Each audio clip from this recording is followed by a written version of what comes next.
4 problems with the AMR25 that Fernando Alonso is bringing to Aston Martin. A car with more doubts than certainties. After the Bahrain tests, the Formula One preseason tests have concluded, leaving more uncertainty than answers for Aston Martin. Although the exact level of each team can't be measured until the first race in Australia, the sensations within the British team are not encouraging. Fernando Alonso's car has shown unexpected issues, which generate concern about its performance in the first part of the championship. Among the main problems detected are excessive tire degradation, chronic understeering affecting cornering, doubts about mechanical reliability, and less track time than expected, reducing testing and adjustments. Alonso himself has acknowledged that the team has a lot of work ahead of it. "We've had little preseason testing time as we encountered some small issues," said the two-time world champion. The British press ranks Aston Martin among the worst teams. Aston Martin's problems have not gone unnoticed, according to Planet F1, which created a ranking after the Bahrain tests. The British team occupies 9th place, just ahead of Sauber, the team that has faced the most difficulties. If this trend continues in the first races, Aston Martin's expectations might focus on 2026, as 2025 doesn't seem to be shaping up as the year when Alonso can fight for the top positions. Despite this, the team still has room for improvement before the Australian Grand Prix, but the data from Bahrain suggests that the situation is more complicated than expected. Despite certain positive aspects of the 2024 car, Alonso warned that much improvement is still needed. "We did some experiments with mechanical changes, but the track conditions weren't the best," he explained. Moving to the next piece of news. The war won't be here. They won't win titles or races. They might grab a podium if it falls into their laps, but it will be more because of someone else's mistake than their own merit. A primary school kid could come to the same conclusion. With underperforming cars, no wins are possible, and the midfield teams don't have those either. Anyone who says drivers don't contribute is clueless, but anyone who believes that just driving talent gets you to the top is truly naive. It's the combination of the driver, car, team, and budget all working together that wins championships. Those who don't meet the requirements can go buy a Billy-style wardrobe and watch it collect dust for decades before having anything to put on top of it, beyond some porcelain wedding souvenirs. As for Ferrari, McLaren, Mercedes, and Red Bull, they'll be the ones enjoying champagne this year, barely leaving any flutes for their neighbors in the pit lane. For the 5th team and below, the signs that they weren't there last year and won't be there this year are clear.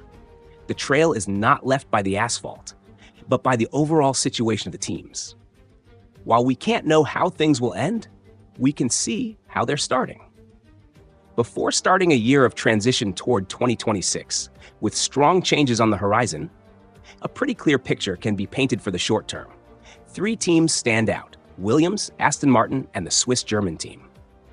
The latter were the first, and the Swiss Germans should start pulling away from the embarrassing red lantern of 4 points they held in 2024, with 166 fewer points than the champions. It's above what's bearable, but it's very likely we'll see changes this year.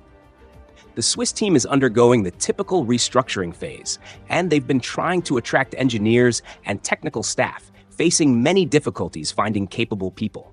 So much so that they've had to set up a kind of delegation in the UK.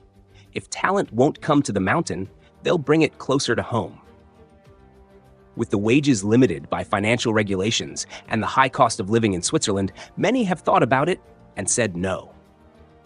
A mini point for Vasseur for making the decision based more on commitment than tactical considerations. But things are getting more complicated with 3 legs for the same stool: money, Audi's financial muscle, and the partners who bought a third of the team. The money is starting to arrive, and they won't lack it. They might be one of the small surprises of the year and could jump a couple of positions, which wouldn't be surprising, especially since it's easier to climb from the very bottom. As for tools, they have what they need in terms of documentation and analysis, but they're too German for what F1 needs.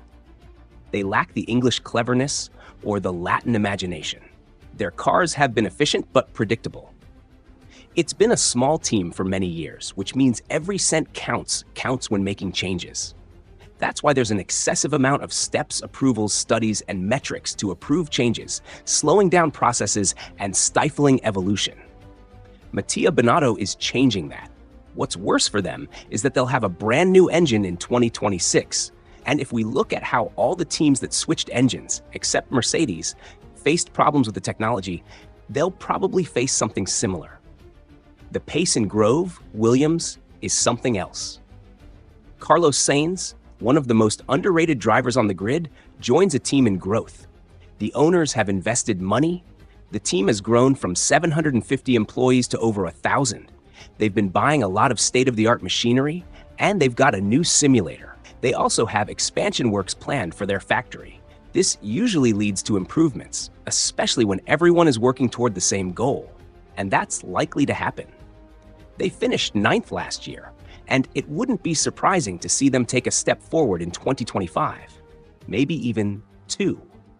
The level of commitment from their 2 drivers this year is among the strongest on the grid. If the Madrilenian already proved his commitment when he lived just a few kilometers away from Maranello, Albon shows significant details in this regard. He frequently offers to carry parts and elements from the factory in his own hand luggage on the same day's trip. Few drivers have been appreciated as much internally at Williams in recent decades. Besides what they already bring, they have a couple of favorable technical elements. The Mercedes engine, which promises to be one of the best in 2026, and the fact that they make their own gearbox, which means they don't have to follow the design whims imposed by their engine supplier. This is something Aston Martin doesn't have. The Green Mountain team in Silverstone requires a longer, more complex study. They're in a worse position, despite the good members they have. Starting in reverse order, they use Mercedes' gearbox, and the problem lies in the rear suspension mounts. The positioning and disposition of the structural load condition the design of their rear end, as the pushrod configuration in the W16 requires the AMR2 to work in this setup. Any idea, development, or invention that doesn't align with this will fail. This will change next year, but the issue is so complicated that it deserves its own piece. Note, this won't be popular. Technical issues aside, Aston Martin is a team in formation and growth, and this, in a team that has never been a winner or fought for titles, is more complicated than in cases like Williams or McLaren, who have been in that position. We shouldn't lose sight of the fact that they've gone through 3 directors in 5 years. It's not a record, but with each new arrival, the philosophy, intermediate positions, and area responsibilities change. Stability is the best thing for an ambitious team, and there's none of that here.